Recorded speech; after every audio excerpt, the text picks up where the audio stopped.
Hey guys, I'm back from Fiji earlier than I expected because there happened some things in Fiji and yeah, I want to tell you about it.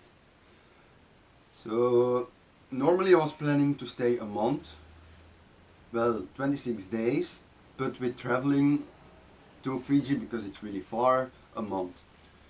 I arrived the 4th and I would stay till 30 of April. And I came back on last Thursday due to my problems. First of all, I got scammed by people.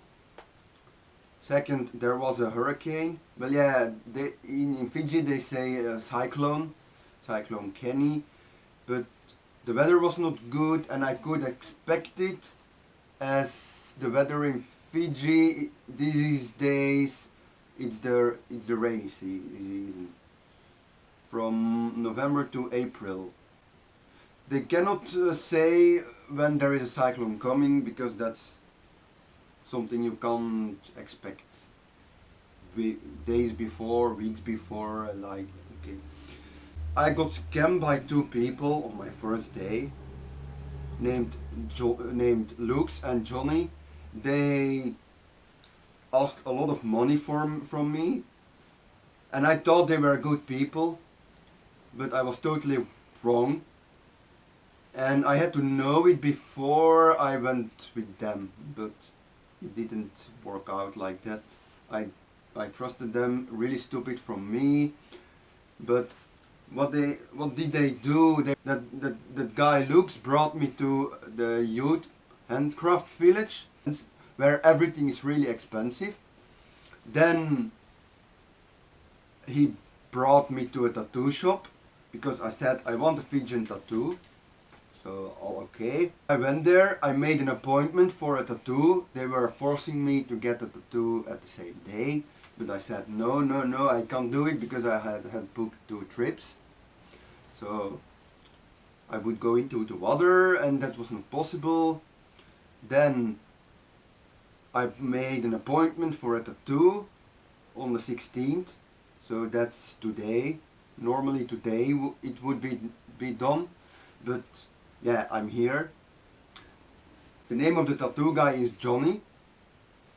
And yeah, he wanted me to tattoo and I thought he was nice too, but I was totally wrong. Those two people were so bad. Then they said to me, oh, let's have a drink. So we went to a bar. When you go upstairs and you have tigers painted on the wall, and yeah, it was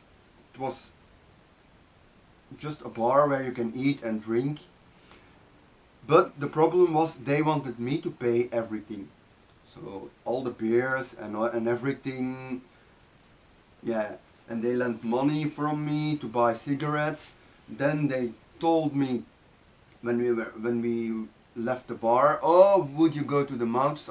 Stupid as I was, I said yes. So we went to the mountains.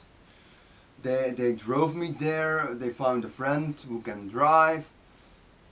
They were drinking, smoking in the car, except the driver. He was not doing it.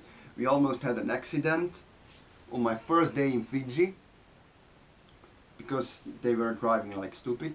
I had to buy beer and cigarette for them. I had to pay for the fuel. Once we arrived at the place of the tattoo guy Johnny, his home, he said, yeah, we will do a tattoo for you, so blah blah blah. It was first they said, yeah, but you have to pay the driver, otherwise he won't wait. So I had to pay the driver. Then after they said, we will do a tattoo for you for free. After they did it really bad. Then they said, now you have to pay for it, so yeah. Then they brought me back to the hotel. There they asked money again. I said no, I can pay for it. It's too much. I'm not going to do it. So I didn't do it. On the first day they got around 600 Fijian dollars, which is a lot because yeah, I would spend there a whole month. Next day I told it to the people of the hotel. They said, talk to the manager, he will get the police if you want. He didn't do what he said. He talked with me for a while. He said, yeah, I will call the police. He didn't do that. Then 2 days later, the woman from the travel agency, which is based in the hotel, said to me, we go to the police, I bring you there, you tell your story and they will help you, because tourism is the main income of Fiji. So I told everything. We got those stupid cheaters, those assholes. They had the chance to pay me back already some of the money. They didn't do it. So the policeman helped me a lot with it, but actually till now I never heard anything about him anymore. I even mailed him with what I want back from those guys. Then I decided to go home early because, yeah, there was also the cyclone warning on, and when it happened I was really sad because I did 2 tours. One was really good, the other was cancelled due to the weather. They can't help it, but for me it was really bad because I really wanted to do that tour. Then when the day that the cyclone was, it was really horrible, and next day I would fly home. So I was scared. When I flew home, it was nothing was wrong. I did everything. Everything was back to normal again. But I talked with police at the airport too. They would help me, they said. But till now I have never heard anything from them. So what will I do? If they are not going to reply me, I will call, well, yeah, I will contact the embassy.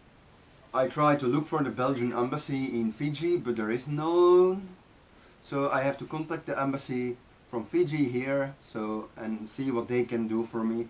But I want my money back. Those 2 people destroyed my dream of Fiji.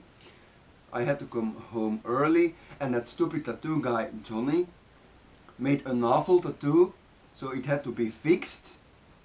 So on the tour I did, the tour guy said, my brother-in-law can do it, so he fixed my tattoo. But even there I had to pay for, and that was totally worth it. But yeah, I came home really disappointed because I thought Fiji would be it. And I don't blame anything on Fiji because it's not the fault of Fiji. It's not Fiji's fault, it's not the people's fault. Just a few people were really bad. 3 people were really bad to me. And I can't blame the others for that, so I can say Fiji is a bad country. But I have learned from my experience not to go that far anymore. Someone who really helped me in this hard period was Louisa. I talked with her a lot and I had a lot of fun with her. Well, yeah, she was the one who brought a smile on my face. I was talking with her on WhatsApp, and due to her I could laugh a bit. Not as much as I wanted to enjoy Fiji, but she helped me a lot, and I'm really thankful for that. So I learned from my experience in Fiji that I have to take care about the people. I don't have to believe everyone, and I have to think twice before I do something like this again, and maybe I can't go so far on my own anymore. But Fiji is really beautiful because what I saw of it was really beautiful, but just because of those scamming people and because of the cyclone I came home early, and yeah, that's the story.